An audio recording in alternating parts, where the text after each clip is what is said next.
वफाकी वज़ीर मनसूबाबंदी senior minister हैं और सीनियर रहनुमा हैं PMLN के एहसन इकबाल साहब हमारे साथ मौजूद हैं लाइव इन द स्टूडियोज।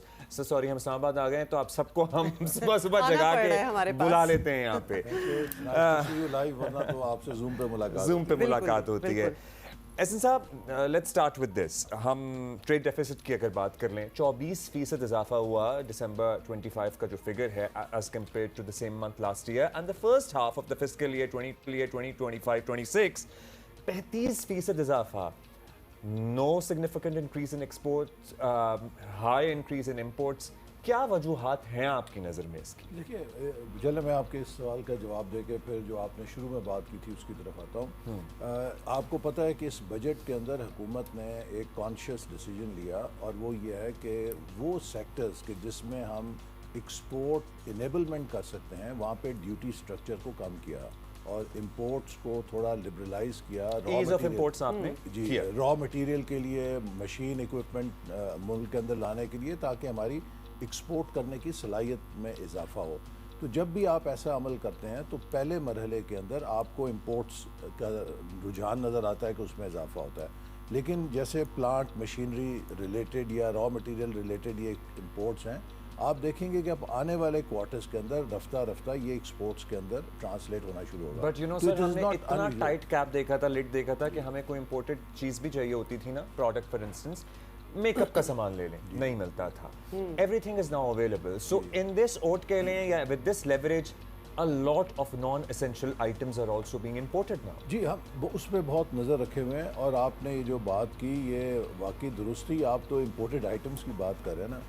जब 2022 में हम हुकूमत में आए, PDM गवर्नमेंट में, तो वर्चुअली प्राइम मिनिस्टर और फाइनेंस मिनिस्टर की सतह के ऊपर फ़ोन कॉल करके एक एक LC खुलानी पड़ती थी। हमारे जो पाम ऑयल के जहाज़ हैं वो प्राइम मिनिस्टर ने इंडोनेशिया के प्रेसिडेंट से बात की कि कहीं वो ना रुक जाएं और हमारे डिसरप्शन ना हो जाए। पूरे मुल्क में घी की सप्लाई चेन ख़त्म हो जानी थी, एक कोराम मिल जाना था। तो we were where almost we had internally defaulted. एक चीज़ जो शायद लोगों को ज़्यादा मालूम नहीं है, 1 अप्रैल 2022 को, अभी ये नो कॉन्फ्रेंस नहीं हुआ था, पाकिस्तान की तारीख़ में पहली बार वजारत ख़जाना ने हाथ खड़े कर दिए कि डेवलपमेंट बजट के आखिरी सेमाई की किस्त हम नहीं जारी करेंगे, because we have no money. ये चीज़ कभी उस वक्त भी नहीं हुई थी जब हमने एटमी धमाके के बाद पाबंदियों का सामना किया।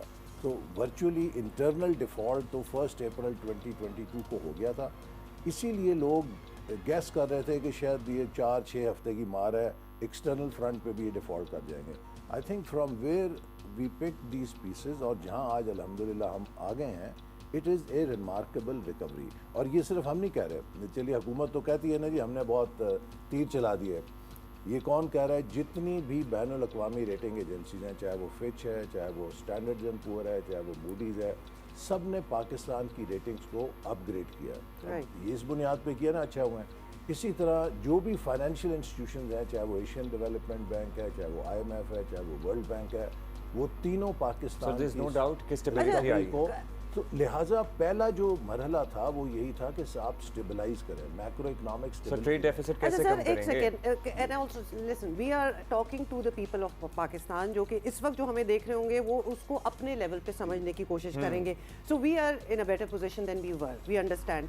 Why is this not trickling down to the people? आप कह रहे हैं ना वो सेकंड, पहला फेज हो गया, सेकंड फेज मतलब बड़ा आर्बिट्रेरी है कि सेकंड फेज को टेक 5 years 10 years। एक आम आदमी को अगर आप ये कहना चाहें तो वो इन्फ्लेशन जिसको पर लगे हुए थे 38% 38% की स्पीड के साथ महंगाई यूं ऊपर को जा रही थी, आज वो 4.5-5% की स्पीड पर आ गई है। वो कर्व सीधा हो गया है। देखिए, अगर ये रुझान हम इन्फ्लेशन को काबू में ना लाते तो आप अंदाज़ा कर लीजिएगा, अगर 30-25% की इन्फ्लेशन होती तो आज हर महीने क्या कीमतों में किस तरह कलाबाजियाँ ऊपर की तरफ जा रही होती। तो एक आम आदमी को कम अज़ कम किसी हद तक इस्तेहकाम मिला है रोज़मर्रा की चीज़ों के अंदर। इसी तरह जो अब इकॉनमी है जो 0% पे क्रैश कर दी थी, अब फर्स्ट क्वार्टर में 3.7% उसकी ग्रोथ आई है। और जब इकॉनमी ग्रो करेगी उसके साथ आप लार्ज स्केल मैन्युफैक्चरिंग ग्रो कर रही है, जॉब अपॉर्चुनिटीज़ क्रिएट होना शुरू होंगी। तो हम एक बहुत मुश्किल, देखिए जैसे एक मरीज़ है, उसकी हड्डियाँ टूटी हों, बुरा हाल है एक्सीडेंट के साथ, उसे फेंक दें, जब उसे रिहेबिलिटेट आप करेंगे तो वो पहले दिन भागना शुरू नहीं कर देता। पहले आप उसको स्टेबलाइज करते हैं, उसकी हड्डियाँ जोड़ते हैं, और ये एक तकलीफ दह मरला होता है। उसके बाद फिर वो रूबा सेहत होके मामूल की ज़िंदगी में आता है। आर इन IMF प्रोग्राम, और ये 2027 तक हमारा प्रोग्राम है। और ये भी मैं आपको बताऊं, देखें, हमें एज ए नेशन पता होना चाहिए कि हमारी वल्नरेबिलिटीज़ क्या हैं। हमारी वल्नरेबिलिटीज़ ये हैं कि हम दुनिया में one of the lowest tax to GDP मईशत है। 10.2% टैक्स टू GDP मईशत है। हमारे हमसाया मुल्क है, या हमारे हम जैसे मुल्क है, वहाँ 16 से 18। सर, हमने इस पे आपसे तफसील से बात करनी है, बिकॉज हमारे पास particularly if you talk about salaried class, बड़े डॉन्टिंग फिगर्स होते हैं। वो अपनी तनख्वाहों का 38%, हम आपको ये ब्रीफ देंगे। Meanwhile we have to change your mic, and हम आपको सर्टनली बताते हैं कि जुलाई तक दिसंबर 2025 तनख्वाहदारों ने 266 अरब रुपए इनकम टैक्स में अदा किया। तनख्वाहदार तबके ने मजमूई इनकम टैक्स का तकरीबन 10% अदा किया है। तनख्वाहदार तबके का टैक्स गुज़श्ता माली साल के मुकाबले में 23 अरब रुपए या 9% ज़्यादा है, और अपनी आमदन का 38% any salaried person gives in the lieu of taxes. At the same time, ये जो अवाम है ना, जो सैलरी अवाम है, उनको बड़ी अच्छी तरह इसका दुख और दर्द महसूस होता है, जो फिगर आपने यूज़ किया है इस वक्त। certainly, और मतलब इसी तरह आगे जाना है। हमारे बहुत सारे टैक्स सेक्टर्स हैं जो अभी अंडर टैक्सड हैं। बहुत सारे सेक्टर्स ऐसे हैं जो लिटरली हमें पता है कि बाज़ चीज़ों की तो इंपोर्ट लीगली अलाउड नहीं है, तो कैसे चल रहे हैं, स्मगलिंग पे चल रहे हैं। मतलब there are so many things that we all know and we talk about as well, लेकिन उसके लिए होता क्या है? कुछ नहीं। ये एक अहम सवाल है। लेकिन नहीं, दावे और वादे होते हैं अभी। बल्कि हम एहसन इकबाल साहब का माइक ठीक हो जाए तो इनसे ये भी पूछना है कि जैसे ख्वाजा आसिफ का भी हमने एक साउंड बाइट सुनाया है, जिसमें वो कह रहे हैं कि जहाज़ों के इतने ऑर्डर्स आ रहे हैं और हमारी इकोनॉमी जो है विज़ावी बहुत स्टेबलाइज हो जाएगी, but then there is an if and a but over there. तो ये बातें होना, we would love to know कि एक्चुअली प्रैक्टिकली क्या होने जा रहा है। एहसन इकबाल साहब, could you shed some light on that? देखिए, जो ख्वाजा साहब ने बात की वो बिल्कुल दुरुस्त की, इसलिए कि पाकिस्तान की जो एक स्टैंडिंग है 2025 का, I think hallmark was Marka Haq. Of course. और आप देखिए कि हमें कहा जा रहा था, जो एक परसेप्शन बनाई जा रही थी कुछ क्वार्टर्स की तरफ से, कि हम बिल्कुल सत्यानाश, बेड़ा गर्क, हमारी खुदा न खास्ता फ़ौज जो है लड़ने के काबिल नहीं, हमारे आर्मी चीफ की किरदार कुशी हो रही थी। लेकिन 10 मई को दुनिया ने देखा पाकिस्तानी कौम जो है वो चौकस है, पाकिस्तानी फ़ौज जो है उस जैसी प्रोफेशनल फ़ौज कोई नहीं, और हमारे फील्ड मार्शल जैसी दलेराना क़यादत आज तक उसे कमांडर नहीं मिला। वो सारी मिथ्स जो हैं वो टूट गई और दुनिया में एकदम स्टैंडिंग चेंज होगी पाकिस्तान की ना। अब वो देखिए, अमेरिका के साथ हमारे ताल्लुकात में सर्द मैरी थी, वो एक गर्म जोशी में तब्दील हो गई। गल्फ़ कंट्रीज़ के साथ हम जो पहले भी करीब थे लेकिन इंतहाई करीब आ गए, सऊदी अरब के साथ एक दफ़ाई मुआहदे में आ गए, चाइना के साथ CPEC फ़ेज़ 2 का मुआहदा हमारा हो गया। तो हर तरफ हमें बड़ी पजीराई मिली। फिर हमारी दफ़ाई सलाहियत में, चाहे वो अफ्रीकन कंट्रीज़ हैं, चाहे वो सेंट्रल एशियन रिपब्लिक्स हैं, चाहे वो गल्फ़ की कंट्रीज़ हैं, अब वो सब दिलचस्पी ले रहे हैं। और हमारी you are the minister for planning, you should have planned. Are we actually getting in really enough orders for our airplanes कि हमें IMF टाइप प्रोग्राम से बाहर हम निकल सकें? यकीनन हमें ऑर्डर्स मिल रहे हैं। They will be a major boost for our export capability, but that is not the only export driver. हम कोशिश ये कर रहे हैं कि अपनी एक्सपोर्ट्स को 40 जो करंट सलाहियत है उसको 60 बिलियन बाय 2029-30 लेके जाएं। 25-26 के हाफ फिस्कल ईयर की बात करें जो गुजर चुका है, तो 35% इजाफा है फिर। सो हम पिछले साल को तो छोड़ दें, इस आपने कहा ग्रेजुअली कम होगा। What do you plan? अगले साल हम यहाँ जब खड़े होंगे तो क्या हम ट्रेड डेफिसिट किस सतह पे खड़े होंगे? आप देखेंगे ट्रेड डेफिसिट हम उसको प्लग करेंगे। आपने देखा है कि हमने ये किया, पिछले साल जो गया हमारा करंट अकाउंट डेफिसिट जो है वो पॉजिटिव था, उससे पहले ये नेगेटिव था, कई सालों से नेगेटिव था। तो हमने ये साबित किया। और फिर इसी तरह आप ये देखिए कि हमारी तकरीबन 20% से ज़्यादा रेमिटेंसेस में इजाफा हुआ है। पाकिस्तान की तारीख की हाईएस्ट रेमिटेंस फॉरेन एक्सचेंज हमारा इनफ्लो हुआ $38 बिलियन। सर, क्योंकि यहाँ पे लोगों के रिश्तेदारों के हालात इतने खराब हैं। पहले ओवरसीज पाकिस्तानी में बताता हूँ, पहले ओवरसीज पाकिस्तानी करता था। हमें ओवरसीज पाकिस्तानियों को ना, लेट्स बी ऑनेस्ट, प्लॉट लेने का बहुत शौक है। आपकी जो प्रॉपर्टी की पूरा सेक्टर ठप होके बैठ गया और अब से नहीं सालों से बैठा हुआ है। They stop, they you know their favourite investment was buying a जमीन का टुकड़ा इन पाकिस्तान। तो ओवरसीज पाकिस्तानी रेमिटेंस बढ़ रही है, लेकिन वो अपने घर में देखिए ये रेमिटेंस हमेशा से इस तरह ही आती थी, लेकिन पहले ये आधी से ज़्यादा हुंडी और हवाले के जरिए आती थी।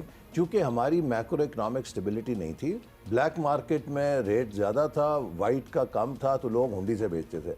जब आपकी मैक्रो इकोनॉमिक स्टेबिलिटी हुई, एक्सचेंज रेट स्टेबल हुआ, एक तो जैसा ये हो फ़र्क गया। खत्म हो गया, तो लोग वाइट चैनल से भेजने Certainly, लगे। सो इसमें- this is basically A positive thing कि लोगों का एतमाद मुल्क की मईशत पे बढ़ा है। इसी तरह आप स्टॉक मार्केट को देख लें, ये 80,000 या 70,000 पे क्रैश कर गई हुई थी, आज 1,85,000 से ऊपर जा यहाँ रही है। ओवरसीज पाकिस्तानी फैक्ट्री क्यों नहीं लगाना चाहता? यहाँ ओवरसीज और पाकिस्तानी incentives की भी जो एक- एक चीज वो करता था वो भी बंद हो गई अब। और एहसन इकबाल साहब, अगर हमारे हालात बेहतर हो गए हैं तो इंसेंटिव्स की भी बात कर लेते हैं। एक हमने चले एक जेट्स की बात कर ली, लेकिन और एक्सपोर्ट्स क्या हो सकती हैं, देखिए- मतलब और खास तौर पे इंसेंटिव क्या दिया मैं जा रहा आपको- है? वैल्यू एडिशन के लिए क्या कर रहे हैं? हम इसमें सबसे पहले ये बताएं कि पाकिस्तान को एक ट्रांजिशन का, हमने जो उड़ान पाकिस्तान का प्लान बनाया है, उसका सबसे पहला पिलर ही एक्सपोर्ट्स है, और उसमें यह है कि वैल्यू चेन को हम आगे लेके जाएं। देखिए, हमने किसी भी मुल्क में कोई पॉलिसी चलाने के लिए कम से कम उस पॉलिसी को 10 साल का तसलसल चाहिए होता है। आप वियतनाम की मिसाल लें, 1990 में उनकी एक्सपोर्ट्स थी $2.5 बिलियन, हमारी थी $5 अरब। आज वो $400 अरब से ऊपर हैं और हम सिर्फ $40 अरब पे हैं। अगर आप जापान से लेके China, Korea, Malaysia, Singapore, Bangladesh, India, Turkey, किसी मुल्क की देखें, 4 बुनियादी चीज़ें हैं जो उन्होंने पैदा की, तो तब उनको नताइज मिले ना। हम पॉलिसी तो बना लेते हैं, पॉलिसी की मिसाल है एक बीज की, आपका बीज वर्ल्ड क्लास हो सकता है, लेकिन अगर इनेबलिंग इन्वायरमेंट नहीं होगी वो हार्वेस्ट नहीं देगा। मौसम ठीक नहीं है, ज़मीन में पानी नहीं है, आप बीज लगाने के बाद बार बार हल चलाई जाएं, वो नहीं उगेगा। And also sir, if I may add now, आप फैक्ट्रियाँ सारी यहाँ लगाए जाएंगे, आपने पोर्ट, आपको पता है हमारा कहाँ है, पोर्ट सखर से लेकर कराची तक देयर इज नो मोटरवे, मतलब हम 2026 हाँ अगर चल ये रही है, सखर- हम 2026 में भी बैठ के बात कर रहे हैं, मतलब this should have been a ये priority for the Sukkur federal government. Hyderabad motorway 2017-18 में टेंडर हो गई थी, जब हुकूमत तब्दील हुई उसने इसको अबेंडन कर दिया। आज उसी मोटरवे को तकरीबन 2.5 गुना ज़्यादा लागत से अब हमने तामीर शुरू की है और 2028 तक ये मुकम्मल हो जाएगी, लेकिन विद 2.5 टाइम्स मोर कॉस्ट। अब अगर ना ये 2021 से ज़्यादा 22 तक मुकम्मल हो चुकी होती। कितना इंटेग्रल पार्ट था ये मुल्क की इकोनॉमी की बैकबोन था कि आपका समंदर, आपके गर्म पानी है जिसपे हमें बड़ा Basically फख्र है, what we are वो saying is दुनिया कि से वो- कनेक्ट हो जाए। नहीं, हाँ। ना सिर्फ वो, उसकी प्रायोरिटी बेसिस पे वो चीज़ होनी चाहिए थी। और देखिए, सबसे बड़ा जो नुकसान हमारा हुआ, जिसको अब हम दोबारा रिवाइव करें, दैट वाज सी पैक। मैं 2017-18 में आपको बताऊं कि आलम ये था, आप भी कराची इस्लामाबाद ट्रैवल करते थे, किसी जहाज़ में आप ट्रैवल करें आपको 10-15 चाइनीज़ बिजनेसमैन मिलते थे। पाकिस्तान के अंदर अमेरिका से लेकर यूरोप, जापान, हर एम्बेसडर आके मुझसे ये कहता था कि हमारी मुल्क की कंपनियां सी पैक में कैसे सरमायाकारी कर सकती हैं। देखिए, 2018 के बाद हमने क्या किया कि जिस तरह हम सबको चोर डाकू कहा गया, हमने सी पैक को भी स्कैंडलाइज किया, उसमें करप्शन के बिला वजह झूठे इल्ज़ामात लगा के उन चाइनीज़ सरमायाकारों को पाकिस्तान से वियतनाम, कंबोडिया, लाओस भेज दिया कि आप यहाँ से चले जाएं, यहाँ तो हम आपको चोर डाकू कहते हैं। तो पाकिस्तान का नुकसान हुआ ना। हमने 9 स्पेशल इकनॉमिक जोन्स बाय 2020 तैयार करने थे, और जब हम 2022 में आए तो एक भी तैयार नहीं था, बल्कि किसी पे काम भी नहीं हुआ था इन 5 सालों में। गवादर पोर्ट है, हमारी मेन गेटवे थी, गवादर पोर्ट की 4 साल मेंटेनेंस ड्रेजिंग नहीं की गई। नतीजा ये कि उसकी गहराई 1.5 से 2 मीटर कम होगी, वहाँ बड़ा जहाज ही नहीं आ सकता था। हमने आके फिर उसको दोबारा साफ़ किया, 4-5 अरब रुपए लगे उसकी ड्रेजिंग करने पे। तो मेरे कहने का मकसद है कि ये जो 2018-2022 का पीरियड है, ये एक ड्रोने ख्वाब की तरह मुआशी तौर पे हमें इसके असरात कई सालों तक अभी हॉन्ट करते रहेंगे। और हमने जो रिकवरी की अल्हम्दुलिल्लाह, मैं समझता हूँ कि दिस विल, और I must confess and compliment leadership of prime minister Shahbaz Sharif that he took very courageous decisions. बिल्कुल ठीक है सर। अब एक और इशू जिस पे आप अपनी टेक दे दें, ये हमारा circular debt is again one of those things जो हम जितनी भी तरक्की की तरफ जाएंगे हमें नीचे ही लेके आता है। देयर आर अनपेड बिल्स, हमारे डिस्कोस जो हैं, अब करना क्या है इसका? This is a long standing issue as well. इसमें गवर्नमेंट ने नंबर ऑफ रिफॉर्म्स हम कर रहे हैं। सबसे पहली हमारी रिफॉर्म थी टैक्स एडमिनिस्ट्रेशन, जिसमें टैक्स कलेक्शन में नुमाया इजाफा हुआ है, डिजिटाइजेशन हो रही है, कस्टम्स के अंदर फेसलेस लोगों के लिए हम एक्सपीरियंस क्रिएट कर रहे हैं, जिससे जो काम उनका 4 दिनों में होता था वह चंद घंटों के अंदर हो जाता है। इसी तरह जो पावर एंड ट्रांसमिशन सेक्टर है, इसका भी जो बुनियादी लॉसेस थे उस पर हुकूमत ने पिछले 2 सालों में बहुत एग्रेसिवली काम Privatization का क्या सोच उसमें है? हमारी PIA कमी आई के लिए है, आपको मुबारक हो। 1 ट्रिलियन के करीब कमी आई है लॉसेस के अंदर, और अब हमने टैरिफ्स को पिछले 1 साल में कम करना शुरू किया है। इसी तरह जो आपने टैक्सेस की बात की सैलरी तबकों पर, वो एक मजबूरी के तहत, चूंकि देखिए जब हम आए हैं IMF ने कहा कि देखिए, हमने जब उन्हें कहा ना कि हम ये नया टैक्स लेकर आएंगे, हम ये टैक्स चोरी को ख़त्म करेंगे, उन्होंने कहा जी ये बातें सुनते हमारे कान पक गए हैं, ये आपसे होने वाला काम नहीं है, आप डीपनिंग करें। आप सर तो ये ज्यादती है ना, ये आपसे नहीं, होने मैं वाला आप काम सुन- नहीं है। मैं आप जोड़िया बाजार कराची में बैठे हुए 6 बाय 4 फुट की दुकान में अरबों का बिजनेस जी। है। शाह आलमी लाहौर में आपको पता है 20-20 करोड़ रुपए से कम की 10 बाय 12 की दुकान नहीं है। People are doing cash transactions in these areas. देखे ना, You could not do anything about it. नहीं, जब हमने ये बातें की कि हम इन सबको लेकर आएंगे, वो कहते जी हमें ये ना कहानियां सुनाएं, क्योंकि ये तो हमारे लिए ये सुखी की माजी बात क्या है ना, ये हमारा ट्रस्ट हो गया था। लिहाजा अब हमने इस साल बजट में जब ये नए, इस वक्त देखिए टैक्स फाइलर्स जो हैं वो तकरीबन उनमें दुगने से ज्यादा इजाफा हुआ है। अंडर फाइलिंग का ज्यादा अच्छा, है। नहीं, उनसे ज्यादा इजाफा हुआ है, और हमने इस साल टैक्स बर्डन घटाना शुरू किया है टू सिग्नल कि this is the direction we want to go, and you will see कि इन द नेक्स्ट बजट जो सैलरीड लोग हैं उनको मजीद हम रिलीफ देंगे। मगर we आप will be वो कमी waiting for कैसे that, पूरा क्योंकि वो- करेंगे? आप अभी तक वो मतलब दोस्त ताजर दोस्त प्रोग्राम, फलाना प्रोग्राम, ढमकाना प्रोग्राम, नथिंग कुड बी नहीं, नॉट जस्ट इसमें दैट, हो वो रहा है। आके फिर आप लोगों को मना लेते हैं नहीं, कि नहीं, हमें ये इसमें से देखिए, एग्जाम्प्ट कर दिस दें। इज नाउ ए क्वेश्चन, ये हमारी लाइफ एंड डेथ का क्वेश्चन है, इसमें कोई कॉम्प्रोमाइज नहीं।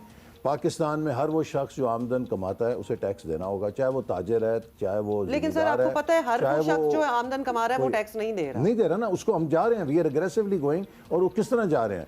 हम डिजिटाइजेशन पे जा रहे हैं, टेक्नोलॉजी इज द आंसर, कि आपको हर किसी का रहन सहन का पता होगा, डेटा आपके पास होगा, आप डेटा के साथ उसको कन्फ्रंट कर सकेंगे कि जी आप बताएं कि ये आपका रहन सहन है, ये आपके अखराजात हैं, आपके टैक्स। सर PIA के बाद व्हाट्स नेक्स्ट? जी, प्राइवेटाइजेशन आई के थिंक बाद PIA के बाद अब discos are in line, discos के लिए हम तैयारी कर रहे हैं very soon. I think this year we should be ready for discos. और PIA अगेन मैं आपके प्रोग्राम के जरिए डिस्पेल करना चाहूँगा। देखिए हमारे यहाँ एक होता है कि हर चीज़ को नेगेटिव पोर्ट्रे कर रहे हैं। PIA की privatisation is a landmark transaction.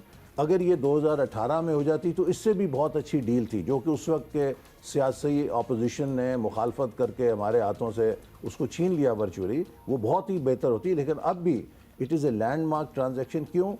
हर साल 35 से 40 अरब का खसारा था, जो 24 करोड़ अवाम सिर्फ 16,000 एम्प्लॉयज़ को इन जॉब रखने के लिए और चंद जहाज़ उड़ाने के लिए करते थे। फिर PIA को जो वो गैर जिम्मेदार बयान दे के कि जी हमारे लाइसेंस जाली हैं, वो तो हमारी rest यूरोप is की history। फ़्लाइटें बंद हुई, हमारी अमेरिका की फ़्लाइटें बंद हुई, उसने PIA को हिला के रख दिया, चूकें हिला दी PIA की, उसके जहाज़ ग्राउंड हो गए। लिहाजा अब इस ट्रांजैक्शन के जरिए 120-25 अरब की इन्वेस्टमेंट होगी PIA में, उसमें नए जहाज आएंगे, जी, बिल्कुल, हम बिल्कुल, अपने we- रूट्स को ले सकेंगे, we have gone through the Pakistan के details। लोगों का प्राइड बहाल होगा। I तो- wish we could talk more about these issues and obviously the But political you have issues. your work cut out for you, जी। क्योंकि अभी जितनी हमने बात की है, of course we'll be keeping you guys updated, और obviously इनसे हम सवाल Sir, करते रहेंगे। thank बहुत you for this morning. It was great to see you in person. But Sahir, ये प्लानिंग तभी होगी जब मुल्क में सियासी इस्तेहकाम भी हो। अब 8 फरवरी को क्या अच्छा होता है जी,